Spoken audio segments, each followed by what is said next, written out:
This presentation will cover the theory of enduring rivalry with application to Somalia and Ethiopia. Geographic contiguity is one of the most important factors in the enduring rivalry theory. When states have this close proximity to one another, it can aid to them having increased conflict with one another. Particularly, they may fight over a region along the border of two states that has historic, religious, or economic value.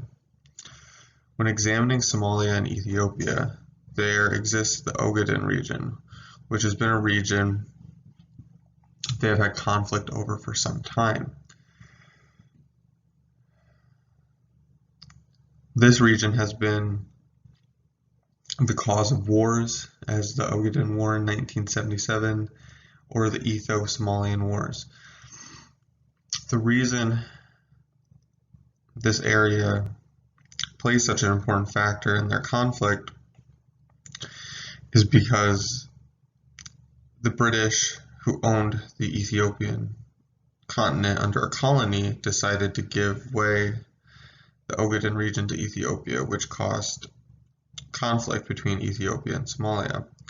Given that they share this region along their border, it makes it more likely they will have conflict because of the close proximity and low economic capabilities of these states. Examining governmental systems in the theory of enduring rivalry would find that governmental systems tend to be the most important factor within the theory for determining if states are likely to have conflict. This is because democratic peace theory, its dyadic portion states that two democracies are unlikely to go to war with one another. However, this does not mean that a democracy is unlikely to go to war with another democracy, because that is not the case. The type of governmental system is of increasing importance because not only does the type of government system decide if a state can have a democracy, but whether the state has a democracy or not is entirely based upon how free and fair the elected officials are and the amount of civil rights the citizens have. When looking at Somalia and Ethiopia, they both utilize a federal parliamentary republic, much like Germany, but they do not have the same democracy that Germany has. Somalia, according to Freedom House, has a democracy rating of 7/100, and Ethiopia has a rating of 24/100. They both receive these low ratings due to use of non-fair, non-free elections. Furthermore, it is important to realize that because both of these countries are not democracies, this can increase the likelihood they will have conflict with one another, especially given the people are not elected, or rather not electing the officials, which can cause serious implications in how the politicians choose to act and handle conflicts. Economic capabilities of a state tend to be a relatively unimportant factor in considering if the two states have an enduring rivalry between each other. However, economic capability does owe its importance to the ability of the state to either wage war or seek more peaceful negotiation options. When comparing these two states, Ethiopia is by far the wealthier country. With a GDP in 2020 of $107.65 billion US dollars, a GDP per capita of $623.10, and a GDP growth rate of 6.10% in the second quarter of 2020. Somalia, as of 2020, had a GDP of $0.92 billion US dollars, a GDP per capita of $225 US dollars, and a GDP growth rate of 2.90 since 2019. Ethiopia is more likely doing better economically because it has a more centralized government and control of its people. Somalia has had increasing problems with piracy and terrorism in the past decade, which have caused a lot of economic instability within the region. Moreover, this would play a factor into how Somalia chooses to handle Ethiopia in future conflicts, because they do not have the economic safety of going to war and not having it destroy or significantly impact their economy. Military capability is, again, a relatively unimportant factor in determining if two states are going to have an enduring rivalry, because most disputes only involve a small amount of military personnel and hardly ever involve going to full-fledged war with the other state. It is important, though, because a state's military capability can impact whether a state chooses to proceed with conflict or seek peaceful negotiations.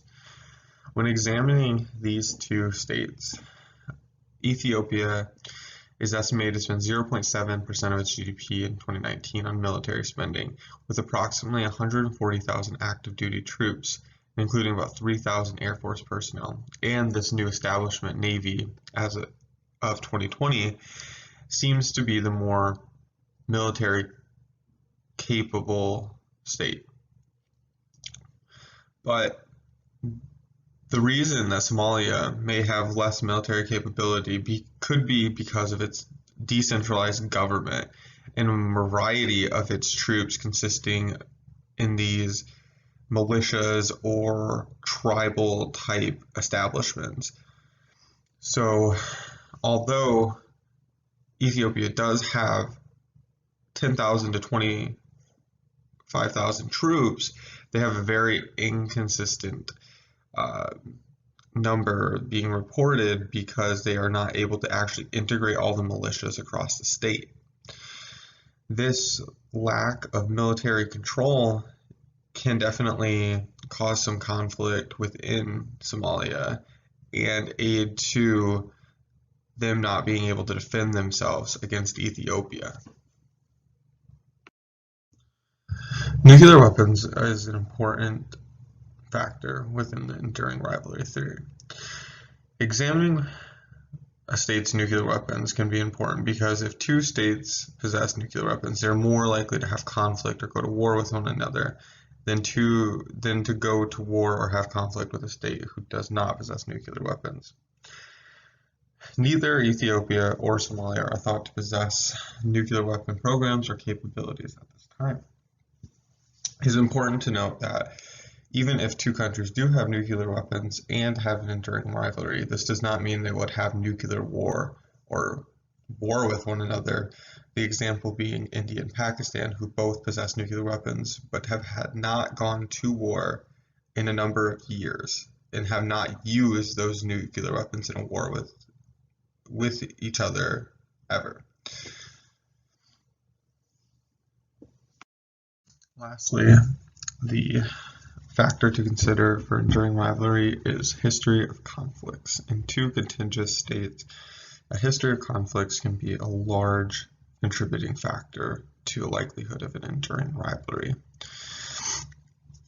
When examining Ethiopia and Somalia, it is important to note that since the end of British colonization around 1948, there have been several conflicts that have occurred between these two states.